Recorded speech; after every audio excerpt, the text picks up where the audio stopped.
ნიუ-იორკში 118 წლიანი ტრადიცია გრძელდება. მთავარი ღონისძიება კვლავ გაიმართება ტაიმს სკვერზე, სადაც ბროლის ბურთი დაეშვება. ნიუ-იორკის საახალწლო ტრადიცია 1907 წლიდან იღებს სათავეს და ის მსოფლიოში ყველაზე სანახაობრივი საახალწლო ღონისძიებების ჩამონათვალშია. რეპერი პიტბული ჩართული იყო ბოლო დეტალების განთავსების სამუშაოებში. გიგანტური ბურთი ნიუ-იორკის ცნობილ მოედანზე ახალი წლის ღამეს დაეშვება.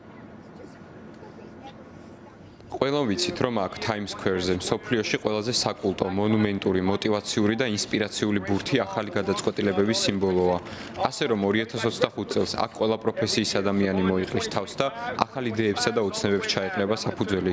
მიხარია, რომ ახლა აქ ვარ, გილოცავთ ახალ წელს.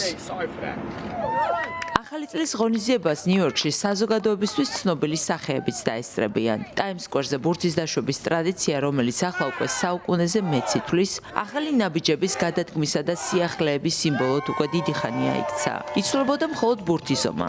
ერთ დროს მისი წონა სულ რაღაც 60 კილოგრამი იყო. ახლა კი 5 ტონას აჭარბებს.